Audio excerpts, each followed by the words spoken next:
2025. This is HOA Today. HOA Today is brought to you by Zayuk Smart Property System.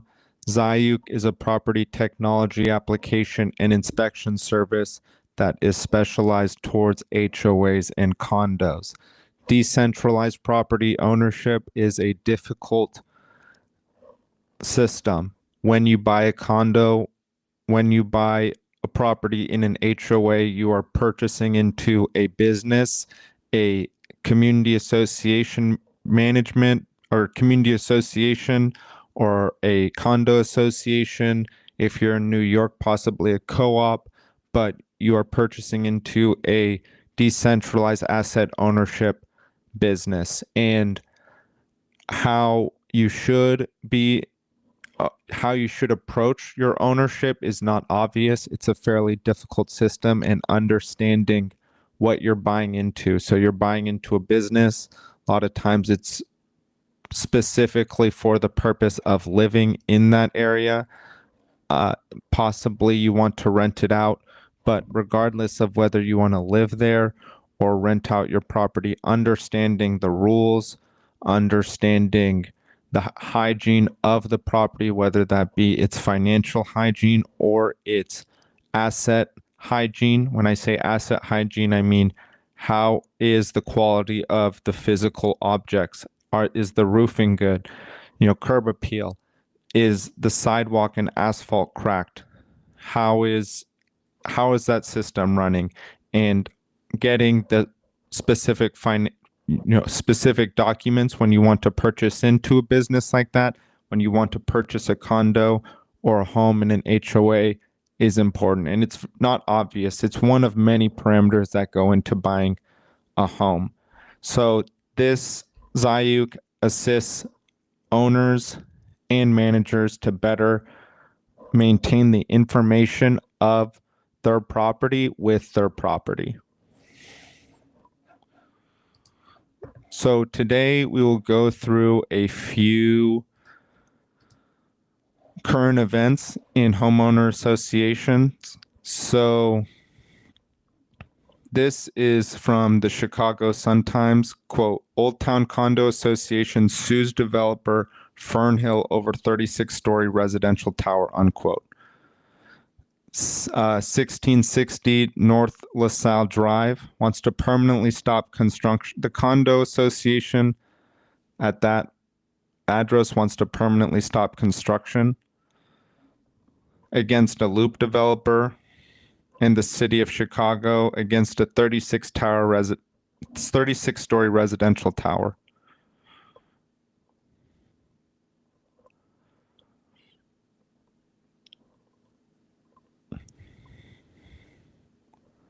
Stating the tower doesn't belong in Old Town.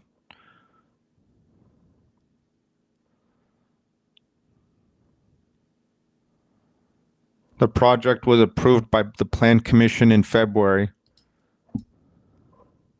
Lingering concerns. So this is again another, people don't want to lose the value of their home. 349 apartments and 70 affordable units, up to 285 parking spaces. That becomes slightly insidious though. And this is the big problem we have in American real estate, is parking. In Japan, I don't even believe you can have a car without a registered parking space. So that will certainly increase the parking issue there. And that was a low. They lowered the proposal from 500 to 349. Well, it says 500 units to 349 apartments and 450 spaces to 285 spaces.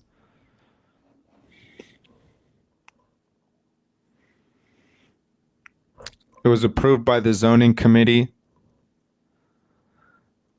But here, quote, "But the condo association's lawsuit said the developer failed to send legally required direct notices to residents within 200 feet of the development, making the project in violation of Chicago's planned development laws," unquote.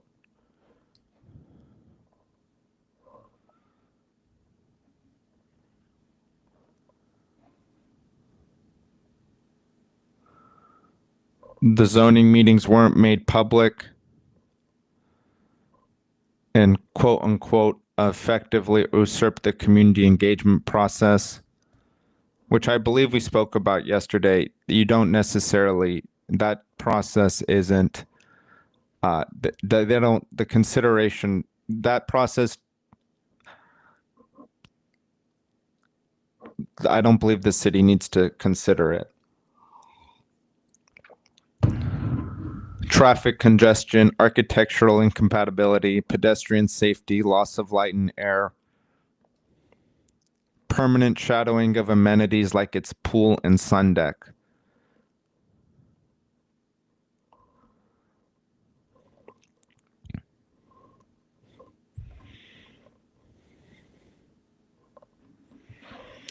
So that was one issue.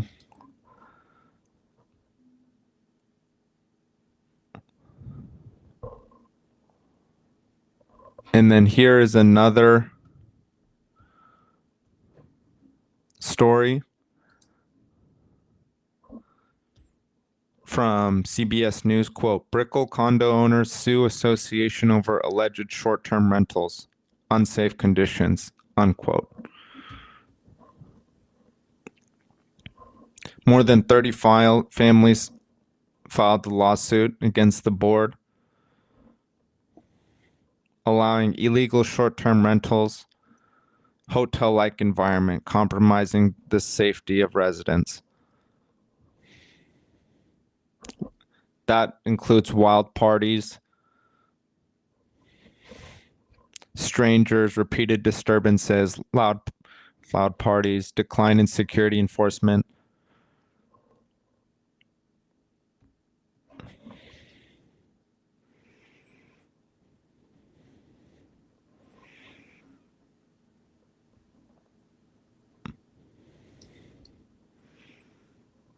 Yes, so it seems like it's being done through Airbnb.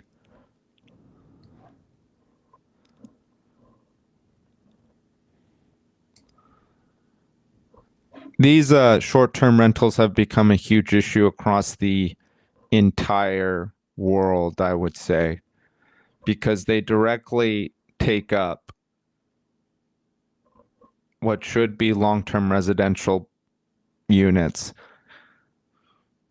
And you can see this with protests in Europe, New York, I believe within the last year or 2 years, banned Airbnbs effectively. I'm not sure. When we talk about zoning, there's one reason for it, and it's so that you can separate those concerns. You can separate short-term stays with hotels and long-term stays with residential zoning. The issue is that we should use mixed zoning. People want to live very close to places where they can work, eat, entertain themselves through various activities, whether that be outdoors, bars. And that's the big problem, is the sprawl in America particularly is difficult for people to do that. But regardless, I'll get back to this point of the short-term rentals. And this is in Miami. It drives up the price. It directly drives up the price, because if someone can now, instead of making a certain amount on a long-term rental, say make 3 or 4 times that amount on short-term rentals, then you're competing with the local resident with a vacation, pretty much a vacation home. And it drives up the price.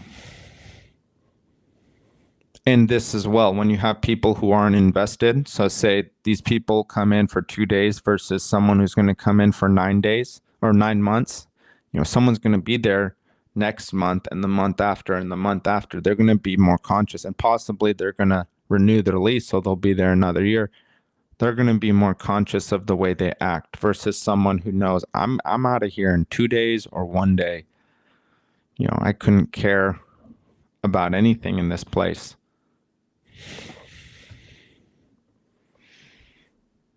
So it becomes difficult. And Miami is a place where many people want to come in.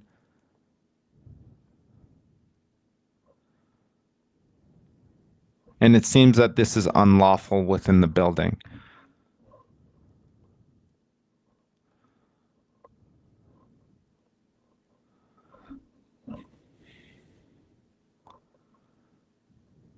Quote, the board has taken proactive and consistent action to address unlawful short-term rentals within the building, unquote.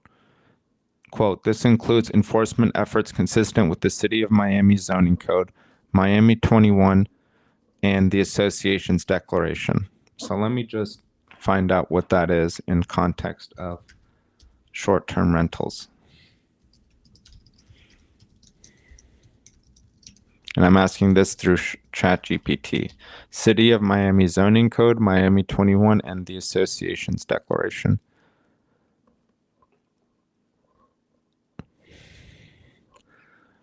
Miami 21 zoning code is the city's comprehensive land use and zoning ordinance that describes various activities, T3 to T6, short-term rentals, are heavily regulated and often prohibited or restricted in many residential zones. So Miami 21 zoning code, that's what Miami 21 is.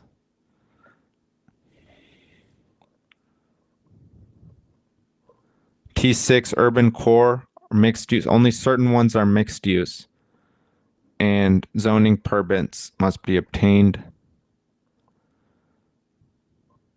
Association's declaration refers to declaration of covenants, conditions, and restrictions, or the condominium declaration.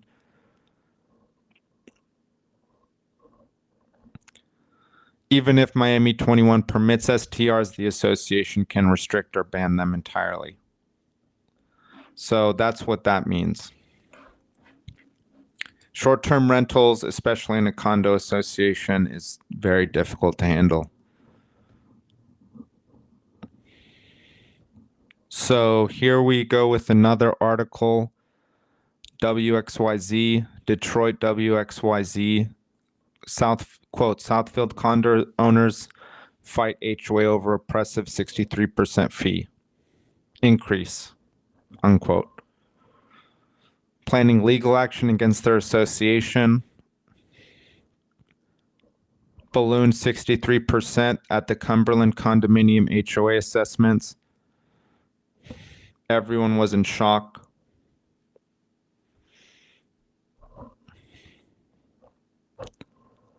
Resulted in liens on some property.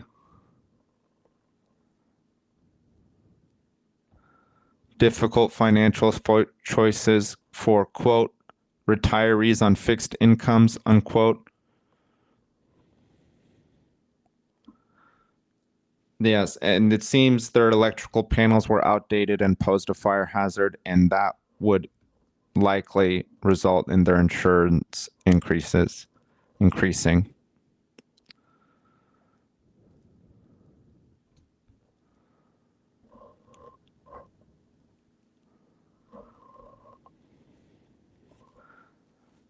So this is from their insurance and an independent insurance agent representing the HOA, quote, we're not the only agency dealing with this. Cumberland certainly isn't the only community. This is an ongoing issue with older infrastructure, unquote. Their previous carrier dropped them due to concerns of old roofs, roads, buildings, and electrical panels. Increasingly reluctant to cover buildings with these types of issues. And again, they've replaced 75% of their electrical infrastructure. Insurance is becoming a huge issue. Home insurance, all types of insurance, especially in particular fire hazard areas. And So now let's go. I'll speak about Zayuk Safe. Zayuk gives you well, one, we have our reality capture, so we actually give you survey grade level models of your property and integrate that with your living reserve study. So you can distribute the information and the proof, the vendor verification proof of everything that's going on in your property simply. You just send it out to people, invite your vendors. Your vendors can invoice you and you can track that against contracts in the app. And it's a smart contract system that integrates with property. And it's powerful. We've gotten huge interest from people who, just last week I was at a CAI San Diego event talking about construction, and they were speaking about how important it is for properties to own their data. The data must stay with the property. You can't let your data go with your stakeholders. And this is across everything. Apartments and institutional investors have it easier. It's a business. It's not a nonprofit business with stakeholders that come in and out, in and out. And these stakeholders aren't institutional investors. They're consumer investors, meaning some of them are institutional investors, but many of them are just people who want to put money away in their place of residence and see it appreciate. They want to own where they live, and that's the purpose that they're there. Now, in 2025, more properties are being built with associations. It makes sense. You lose some things, you lose some governance particulars. We've spoken about people who can't have pigs, people who can't sell water in front of their home, people who can't put solar panels up. And these may seem large, but as long as the association is being run responsibly and well, it is usually a positive aspect. It will help you. Maintenance becomes cheaper in the sense that you don't have to be paying for the infrastructure and well-being of an entire building. You can distribute that. Or if you're in single family homes, you can have some amenities like nice asphalt, a recreation center, cleaning, a neighborhood that is landscaped well. These things matter. They make you feel better and everyone around you feel better. It's a better environment. But you can also have issues where your manager takes advantage of the situation. A board member takes advantage of the situation. HOAs are a decentralized financial system. They are inherently insecure. In 2025, through technology, there's a lot of tools to actually improve that. And for example, today, HB 913, HB 913, quote, video conferences and uploading official records. So unit meetings and board meetings may be conducted by video conference. All video conference meetings must be recorded and maintained as an official record. So Zayuk actually does this. Zayuk provides meetings through our app, and we provide AI summaries as a result. It's automated in the protocol. So now you can tag your work orders with your meetings, and it's very powerful. And you can get those AI summaries right back to your app. You don't know, the protocol's already there. You don't have to you don't have to download anything. You don't have to distribute anything. It's all done in the app, and it's really automated. And in the age where human capital is becoming more difficult to find, almost every HOA management company that I've seen or worked with or follow do not have the human resources available to scale, in the sense of they're just having difficulty finding people, almost all of them. And so it's it's time to work in an environment where you can scale differently through non-human resources. And Zayuk Safe provides that to HOA management companies, and it gives HOAs themselves a protocol to maintain their data. If you own the property, the information about your property is the most important thing. And that is something you need to organize and understand and maintain. And Zayuk does that very effectively and very cost effectively. So we'll continue. We spoke about Southfield. They had 62% increases.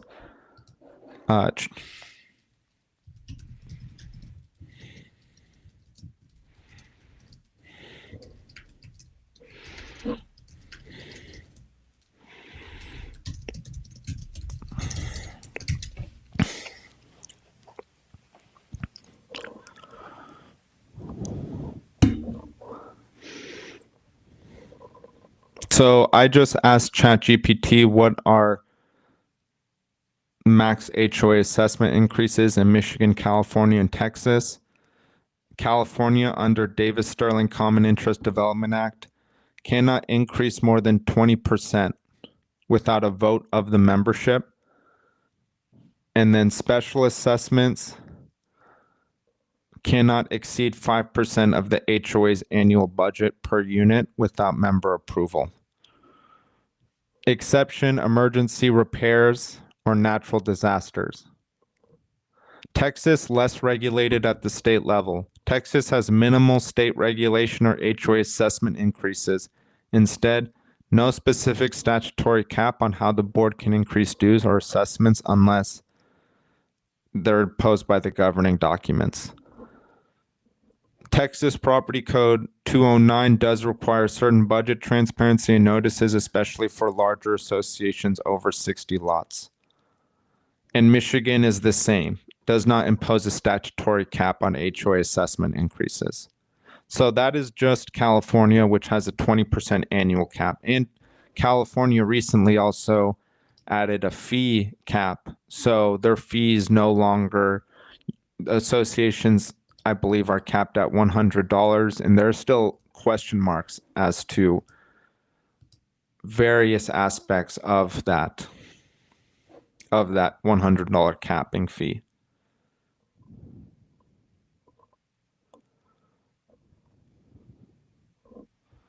And HB 913, so here are some more, and that's the condo bill that was passed at the beginning of this last month, and it took effect at the beginning of this month. Significant updates to the regulation of condos in Florida and cooperatives in Florida. Milestone inspections for buildings at least 3 stories in height. A licensed architect or engineer who bids to perform a milestone inspection is required to disclose in writing their intent to also bid in maintenance, repair, or replacement services recommended by the milestone inspection. So Zayuk actually doesn't do that. We don't do maintenance, repair, replacement services at the moment, but we do the inspection, and we do have licensed architects and engineers reviewing them. So,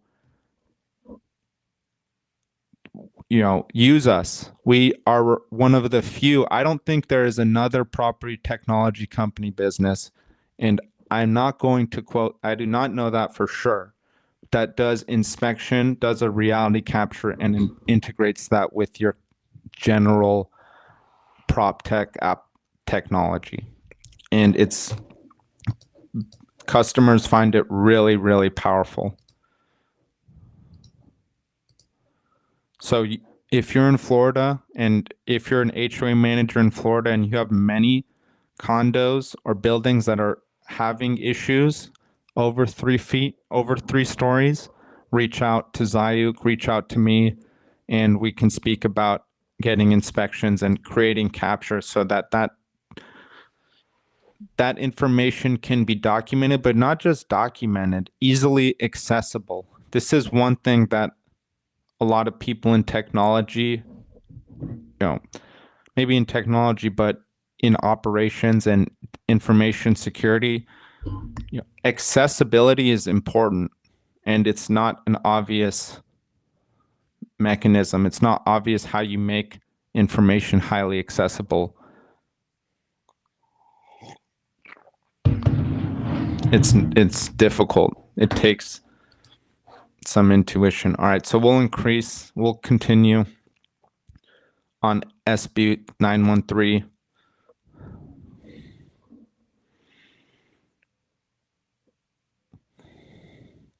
The association's annual budget must include reserve accounts for capital expenditures and deferred maintenance.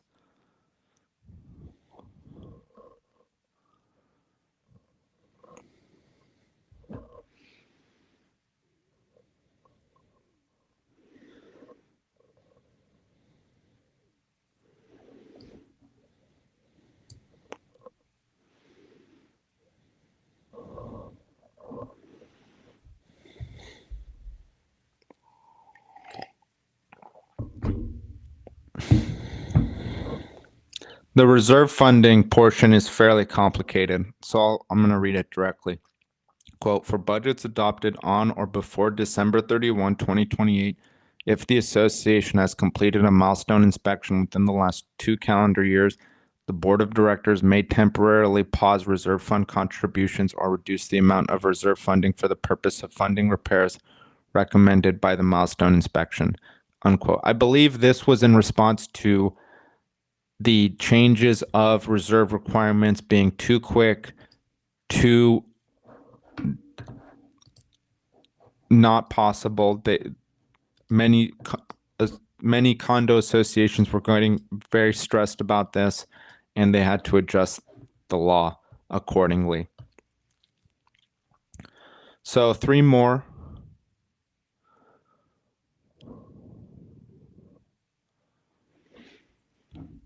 One, online accounts with the Division of Condo, Timeshares, and Mobile Homes. So it seems like the state is now maintaining a record. Sale disclosure and rescissions. Non-developer sellers are required to provide purchasers with certain disclosure documents. And this is so that you don't sell it to someone, they immediately get a special assessment. Articles of incorporation, bylaws, rules of association, and question and answer sheet. For most recent financial statements, annual budgets. So interpreting this is very difficult.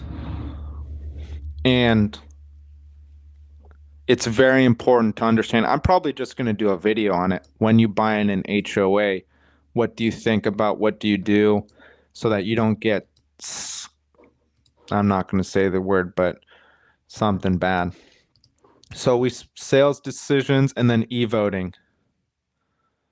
If at least 25% of the voting interests of the condominium association petition the board to adopt e-voting for the next scheduled election, the board must hold a meeting within 21 days after receipt of the petition to adopt such resolution, unquote. This goes to Zayuk.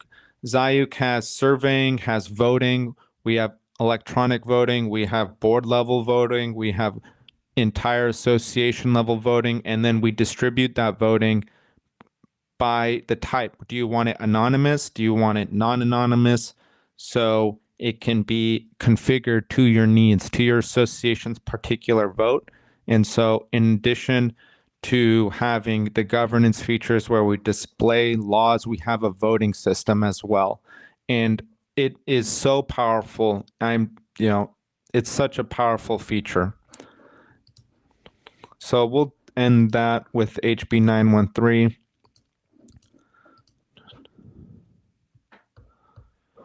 And